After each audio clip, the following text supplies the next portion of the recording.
इंसान कहता है कि मेरे पास पैसे आए तो मैं कुछ करूं, और पैसा है कि कहता है अरे इंसान, तू कुछ कर तो सही, तभी तो मैं तेरे पास आऊं। नमस्कार, मैं हूं अवधेश श्रीवास्तव और आज की चर्चा पैसे पर। जी हाँ, ये भी उतना ही बड़ा सत्य है जैसे कि सूरज पूरब से निकलता है, बच्चा माँ की कोख से ही जन्म लेता है, वैसे ही पैसे को सही ढंग से अगर समझा ना जाए, संभाला ना जाए, तो वो बहुत सारे दुख देता है। तो बस इसी पैसे को समझने और इसे संभालने की कला के बारे में आज हम चर्चा करेंगे, यानी कि हम बात करेंगे रॉबर्ट टी कियोसाकी की लिखी book rich dad poor dad की। इस किताब के इंट्रोडक्शन में मैं कुछ और बात कहूं, उससे पहले मुझे डॉक्टर एड कोकेन की एक बात याद आती है। लिखते हैं कि रिच डैड पुअर डैड अमीरी का शॉर्टकट नहीं बताती, ये सिखाती है कि आप पैसे की समझ कैसे विकसित करें, किस तरह से अपने पैसे की जिम्मेदारी निभाएं और उसके बाद किस तरह से अमीर बने। तो चलिए शुरू करते हैं। दोस्तों, जब भी बात जिम्मेदारी की आती है तो नाम याद आता है उस शख्स का जिसने जिंदगी में कितनी भी ठोकरें खाई हो, कितना भी दुखी रहा हो, पर हमारे हिस्से के गम लिए और अपने हिस्से की खुशी हमें दे दी। पिता। जेब खाली हो फिर भी मैंने उन्हें मना करते नहीं देखा। जेब खाली हो फिर भी मैंने उन्हें मना करते नहीं देखा। अरे मैंने अपने पिता से ज्यादा अमीर इस दुनिया में कोई इंसान नहीं देखा। रॉबर्ट टी कियोसाकी ने उसी पिता को ध्यान में रखते हुए, उन्हें main character of the story बनाते हुए हमें लाइफ के, आज की जिंदगी के, आज की लाइफ के सबसे इंपॉर्टेंट लेसन को पढ़ाने की कोशिश की है, विच इज पैसा। जी हाँ, हम बचपन से लेकर जवानी तक सिर्फ मार्क्स के पीछे भागते रहते हैं। हमारा जो एजुकेशन का पैटर्न है, पढ़ाई का तरीका है, हम बचपन से सिर्फ यही सुनते आए हैं कि पढ़ो पढ़ो पढ़ो और पढ़ो, और एक लेवल तक पहुंचने के बाद, एक एज तक पहुंचने के बाद डिसाइड करो कि अब क्या करना है।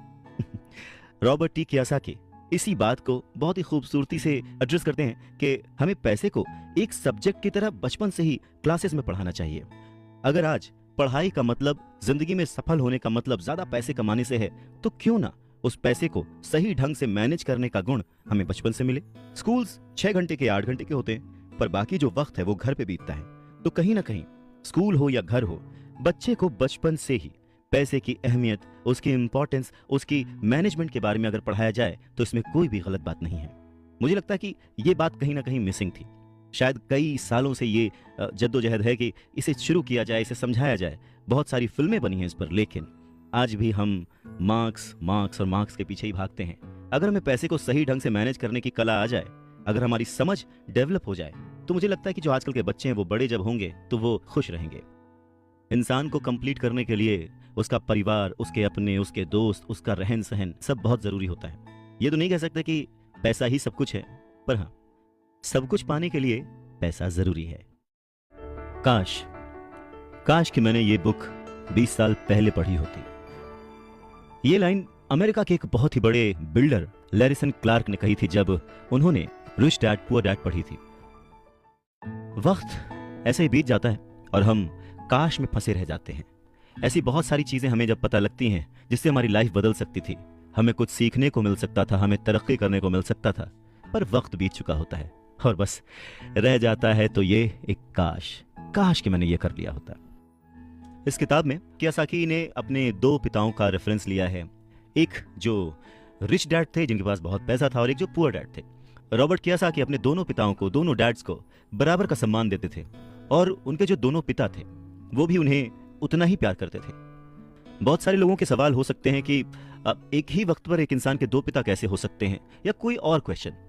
मुझे लगता है कि हम अगर इस बात पे ध्यान दें कि रॉबर्ट कियोसाकी हमें समझाना क्या चाहते हैं, तो हमारे लिए फायदे की बात होगी। हो सकता है उन्होंने ऐसा मान लिया हो सकता है उन्होंने अपने मन को पुअर डैड और अपने दिमाग को रिच डैड माना हो, या ये हो सकता है कि एक डैड उनके रहे हों और दूसरे डैड उनके किसी दोस्त के, कुछ भी हो सकता है। इंपॉर्टेंट ये नहीं है कि ये जो डैड का रेफरेंस लिया उन्होंने, ये कहानी है या काल्पनिक है। असल बात ये है कि रॉबर्ट कियोसाकी हमें समझाना क्या चाहते हैं, हमें बताना क्या चाहते हैं। चलिए मान लेते हैं कि रॉबर्ट कियोसाकी के 2 पिता थे और उनमें से एक बहुत अमीर थे, एक बहुत गरीब थे। तो रॉबर्ट कियोसाकी कहते हैं कि सोच जो है वो बहुत बड़ा रोल प्ले करती है, और इसी माध्यम से रॉबर्ट कियोसाकी कहते हैं कि हालांकि वो दोनों पिता उनके अपने थे, हालांकि वो दोनों पिता उनका उतने ही शिद्दत से, उतने ही मन से ख्याल रखते थे, उतना ही प्यार करते थे, अपनी जान निछावर करते थे और हमेशा उन्हें सिखाने की कोशिश करते थे, जिंदगी में आगे बढ़ाने की कोशिश करते थे। पर ऐसा क्यों था कि उनके एक पिता अमीर थे और एक पिता गरीब? सारा खेल सोच का है, सारा खेल नजरिए का है। नजरिया ही इंसान को तरक्की दिला सकता है और नजरिया ही इंसान के जीवन की नाव डुबा सकता है। तो ये हमारे ऊपर है कि हम किस रंग के चश्मे को पहनकर कैसा मौसम देखते हैं। किसी शायर ने क्या खूब कहा है कि जैसा दर्द हो वैसा मंजर होता है। अरे मौसम तो इंसान के अंदर होता है, और उसी अंदर के मौसम को हमेशा बनाए रखने, अपने आप को पॉजिटिव रखते हुए, अपना नजरिया सकारात्मक रखते हुए अगर हम आगे सोचें तो कुछ अच्छा तो जरूर होगा। स्कूल जाओ और मेहनत से पढ़ो, ये जो लाइन है याद करिए, बचपन में हम सब ने सुना है और एक बार नहीं कई बार सुना है। रिश्तेदारों से, घर वालों से, टीचर से, हर एक से, स्कूल जाओ और मेहनत से पढ़ो। एक वक्त तो ऐसा लगता था कि बस पढ़ते रहो पढ़ते रहो पढ़ते रहो, पर जैसे जैसे समझ आगे बढ़ी एक सवाल मन में घर करने लगा, आखिर हम पढ़ किस लिए रहे हैं? देखिए, स्कूल जाना और पढ़ाई करना ये बहुत ही अच्छी बात है, लेकिन अगर कोई काम किया जा रहा है तो वो किस वजह से किया जा रहा है ये जानना भी उतना ही जरूरी है। अपनी पढ़ाई पूरी करने के बाद हम सबसे पहले जॉब ही ढूंढते हैं ना, ये सोचकर के जॉब मिलने पर हमारी सारी प्रॉब्लम्स दूर हो जाएंगी, पैसे मिल जाएंगे, हम घर बना लेंगे, गाड़ी खरीद लेंगे और जो भी जरूरतें हैं पैसे से जुड़ी हुई वो सब पूरी कर लेंगे। पर ऐसा होता नहीं है। बहुत सारे लोग अच्छी जॉब और बहुत ही अच्छी सैलरी होने के बावजूद खुश नहीं होते। वो अपनी जरूरतें पूरी नहीं कर पाते, बहुत ही मुश्किल से घर का खर्च चला पाते हैं, पर वो लगे रहते हैं इस उम्मीद में कि शायद अगले साल फिर से इंक्रीमेंट होगा, पैसे बढ़ेंगे और उन पैसों से हम अपनी जो जरूरतें हैं जो पूरी नहीं कर पाए हैं उन्हें पूरी कर लेंगे। और वो और ज्यादा मेहनत करते हैं प्रमोशन पाने के लिए। पर वक्त के साथ साथ हमारी जरूरतें और हमारा लालच बढ़ने लगता है।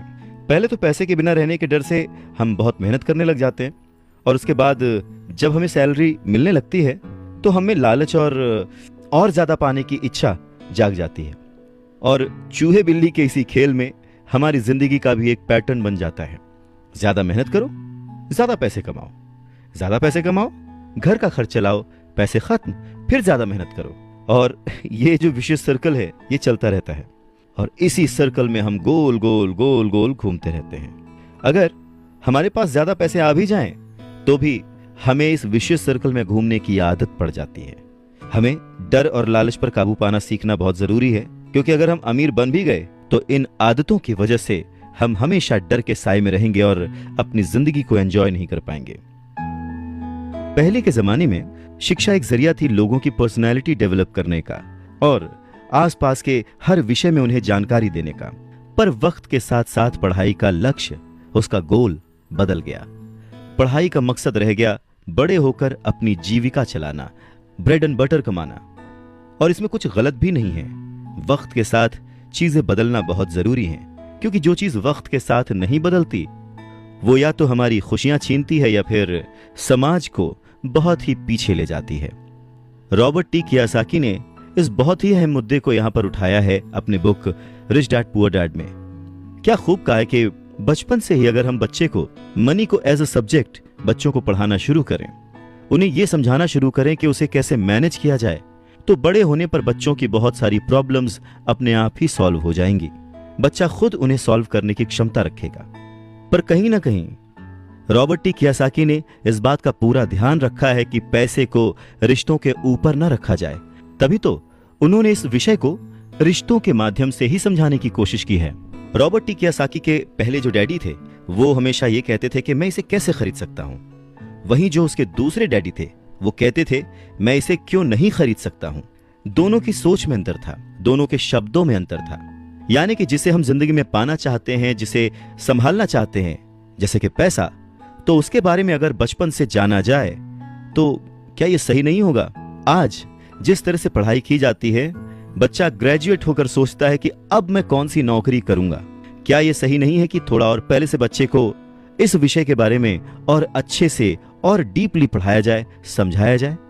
ये तो वही बात हो गई, जाना था जापान, पहुंच गए चीन। यानी कमाना था पैसे, पर जब तक इसकी समझ आई तब तक बहुत देर हो चुकी थी।